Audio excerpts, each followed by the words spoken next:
दोस्तों, आज मैं जो सच्ची कहानी आपको सुनाने जा रहा हूँ उसे सुनकर आपके पैरों तले जमीन खिसक जाएगी। ये एक ऐसी कहानी है जिसने पुलिस के पसीने छुड़ा दिए थे, पर उन्हें कोई भी छोटा सा सुराग नहीं मिल पा रहा था जिससे उस कातिल की पहचान की जा सके। कत्ल करने वाला अपराधी तो घर में ही छिपा था, मगर फिर भी पुलिस उसे पहचान नहीं पा रही थी। लेकिन जब पहचान होती है तो सभी के पैरों तले जमीन खिसक जाती है। तो दोस्तों, आखिरकार क्या है इस घटना की पूरी कहानी और यह घटना कहां पर घटी थी, इसको समझने के लिए वीडियो को पूरा अंत तक जरूर देखिएगा। और वीडियो में आगे बढ़ने से पहले अगर आपने चैनल को सब्सक्राइब नहीं किया है तो जल्दी से चैनल को सब्सक्राइब और वीडियो को लाइक करके अपने इस भाई का थोड़ा सा सपोर्ट कर दीजिए, क्योंकि दोस्तों इस वीडियो को बनाने में बहुत ही मेहनत और टाइम लगती है, तब जाकर मैं आपको सच्ची घटना की पूरी जानकारी सुना पाता हूँ। तो अगर अभी तक भी आपने चैनल को सब्सक्राइब और वीडियो को लाइक नहीं किया है तो जल्दी से कर दीजिए। चलिए जानते हैं पूरी घटनाक्रम को डिटेल से। राजस्थान के भरतपुर में पवन शर्मा नाम का एक आदमी रहता था। पवन शर्मा काफी सीधा साधा इंसान था। वह सभी के सामने बड़े अच्छे तरीके से पेश आता था और सभी से प्रेम पूर्वक बातें भी करता था। उसकी शादी 3 जून 2015 को रीमा शर्मा नाम की लड़की से हो जाती है। रीमा शर्मा कानपुर की रहने वाली थी। वह दिखने में काफी खूबसूरत और पढ़ी लिखी हुई थी। पवन रीमा से बहुत प्यार करता था। शादी होने के बाद पवन की दिल्ली में नौकरी लग जाती है, तो इस वजह से उसे दिल्ली जाना पड़ जाता है। अब रीमा घर पर रहती है और पवन दिल्ली में जाकर नौकरी करने लगता है। 4 साल पवन दिल्ली में और रीमा घर पर रहती है। लेकिन साल 2019 में पवन रीमा को भी अपने साथ दिल्ली लेकर चले जाता है। दिल्ली में जहां पर वो पवन रहता था वहीं बगल में एक भागेंद्र नाम का आदमी भी रहता था। भागेंद्र दिल्ली में लोन दिलाने का काम करता था। भागेंद्र को सभी लोग अक्सर भोलू नाम से भी पुकारा करते थे। भागेंद्र भी भरतपुर का ही रहने वाला था और वह पवन के कुछ रिलेशन में भी पड़ता था, तो इसी वजह से उसको पवन के घर आने जाने में कोई भी रोक टोक नहीं थी। वह जब चाहे तब पवन से बिना पूछे पवन के घर पर चला जाता था और सेम इसी प्रकार दिल्ली में भी वह पवन के रूम पर जाया करता था। और दोस्तों, इसी बीच पवन की पत्नी रीमा पर उसकी नजर पड़ जाती है और भागेंद्र रीमा को बहुत पसंद करने लगता है। हालांकि रीमा भी उसे बहुत पहले से ही पसंद करती थी, क्योंकि रीमा का पति पवन उससे उम्र में 10 साल बड़ा था, तो इसी वजह से रीमा पवन को पसंद नहीं करती थी। जबकि पवन रीमा से बहुत ज्यादा प्यार करता था। वह उसकी खुशी के लिए हमेशा कुछ भी करने को तैयार रहता था।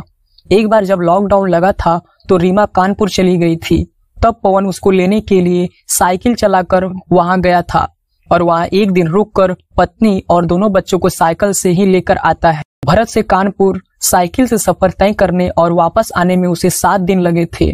लेकिन इतना प्यार करने के बाद भी रीमा उसको पसंद नहीं करती थी। अब वह भागेंद्र से प्यार करने लगती है और वह दोनों एक दूसरे से बहुत प्यार करने लगते हैं।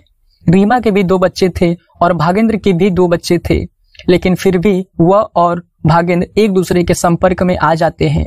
जब पवन काम पर चला जाता तो रीमा भागेंद्र को बुला लिया करती थी और फिर वह दोनों बाहर जाकर घूमते थे। भागेंद्र उसे गिफ्ट भी लाकर देता था। इस दौरान दोनों के बीच कई बार संबंध भी बने। यह सिलसिला लगातार चलता रहा, मगर पवन को इस बात की भनक तक नहीं थी। उसने कभी सपने में भी नहीं सोचा था कि मेरी पत्नी ऐसा भी कर सकती है। 2021 में पवन ने दिल्ली का काम छोड़ दिया और रीमा के साथ वापस भरतपुर आ गया। रीमा अब भरतपुर थी और दिल्ली में भागेंद्र रहा करता था। इस वजह से उनकी मुलाकात नहीं हो पा रही थी। इसलिए रीमा भागेंद्र को कहती है कि तुम दिल्ली से चले आओ। अब भागेंद्र दिल्ली से चला आता है, लेकिन घर पर पवन और उसके परिवार के सभी लोग थे, तो इस वजह से उनका मिलना मुश्किल हो रहा था। तो इसीलिए रीमा एक प्लान बनाती है और फिर वह भागेंद्र को फोन करके कहती है कि मैं रात को सभी लोगों के खाने और दूध में नींद की दवा मिला दूंगी और जब सब लोग सो जाएंगे तो फिर तुम आराम से मेरे घर के कमरे में आ जाना। और प्लान के मुताबिक रीमा अब हमेशा ही ऐसा करती थी। वह सभी के खाने में नींद की दवा मिला देती थी और फिर जब वह लोग सो जाते थे तब भागेंद्र को अपने कमरे में बुला लेती थी।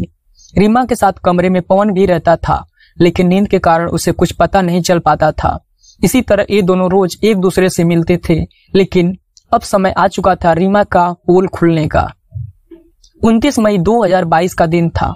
रीमा उस दिन भी पहले की तरह सभी को दवा खिलाकर सुला देती है और फिर भागेंद्र को बुला लेती है। घर के सभी लोग भी सो गए थे। भागेंद्र के साथ उसका एक और दोस्त भी बाइक से उसके घर पर गया था। भागेंद्र का दोस्त घर के बाहर ही खड़ा था और भागेंद्र घर में जाकर कमरे में चला जाता है। लेकिन इसी बीच पवन की नींद खुल जाती है, क्योंकि उस दिन दवा का असर उस पर सही से नहीं हुआ था। और फिर उसके बाद जब वह रीमा और भागेंद्र को एक साथ देखता है तो उसके होश उड़ जाते हैं। उसे यकीन ही नहीं होता है कि जिस रीमा से वह इतना ज्यादा प्यार करता है वह उसके पीठ पीछे धोखा दे रही है। पवन गुस्से से लाल हो जाता है और वह तुरंत उन दोनों को मारने के लिए दौड़ पड़ता है। लेकिन पवन अकेला था और वह दो लोग थे, इसलिए वह लोग पवन पर भारी पड़ जाते हैं। और फिर उसके बाद वह दोनों पवन की बेहद ही दर्दनाक तरीके से हत्या कर देते हैं। भागेंद्र अपने उस दोस्त को भी बुला लेता है जो घर के बाहर खड़ा था। फिर वह लोग पवन के शव को बाइक पर लाद कर वहां से निकल जाते हैं और रीमा घर पर ही रहती है। पवन के घर के पास एक नहर थी, तो उन लोगों ने सोचा कि उस नहर में उसके शव को ठिकाने लगा देंगे। फिर प्लान के मुताबिक वह लोग उस नहर के पास जाते हैं और फिर उसके शव को नहर में फेंक देते हैं। उन्होंने फेंकने से पहले उसके शरीर में पत्थर भी बांध दिया था ताकि वह आसानी से डूब जाए और किसी को दिखाई ना दे। इस बीच उन्होंने पवन का मोबाइल फोन भी तोड़कर कहीं फेंक दिया था। अब शव को ठिकाने लगाने के बाद भागेंद्र अपने दोस्त के साथ वहां से भाग जाता है। दोस्तों, इसके बाद 6 महीने तक रीमा से फोन पर कोई भी बात नहीं करता है। कभी कभार किया भी करता था तो दूसरे नंबर से किया करता था, क्योंकि उन लोगों ने पुलिस की डर से पहले ही बात कर लिया था कि हम लोग 6 से 7 महीने तक फोन पर कोई बात नहीं करेंगे। अगर कभी कभार करेंगे भी तो दूसरे नंबर से करेंगे ताकि पुलिस के शक से बचे रहें। अब जब सुबह होती है तो पवन घर पर नहीं था, तो उसके घर वाले ने सोचा कि कहीं गया होगा। लेकिन काफी देर हो जाती है मगर फिर भी उसका कोई अता पता नहीं चलता है। उसका फोन भी बंद आ रहा था, तो इस वजह से घर के सभी लोग उसे हर जगह खोजते हैं मगर फिर भी उसका कोई अता पता नहीं चलता है। पूरा दिन बीत जाता है लेकिन अभी उसकी जानकारी किसी को भी नहीं मिलती है।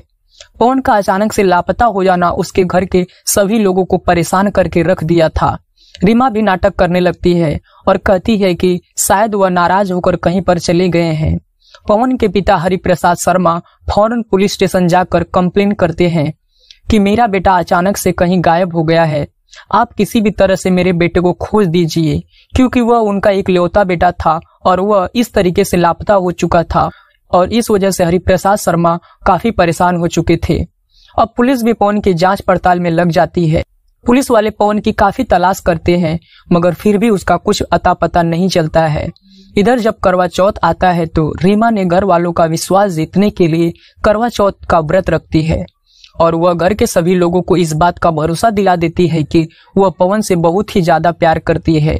इसी बीच पवन का लाश लोकेशन पुलिस को पता चल जाता है। पवन का लाश लोकेशन पवन के घर पर ही दिखा रहा था। अब पुलिस को पवन की पत्नी पर थोड़ा शक होता है, तो इसलिए वह उससे पूछताछ करने के लिए बुलाती है मगर पवन के पिता ने पुलिस को ऐसा करने से मना कर दिया। उन्होंने कहा कि हमारी बहू बहुत ही अच्छी है, वह ऐसा काम कभी भी नहीं कर सकती है। पवन खुद ही कहीं पर चला गया होगा, रीमा से कोई पूछताछ नहीं होगी।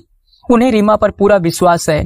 तब इसके बाद पुलिस फिर पवन को ढूंढने में लग जाती है। पुलिस के पसीने छूट जाते हैं मगर फिर भी उसका कुछ पता नहीं चलता है।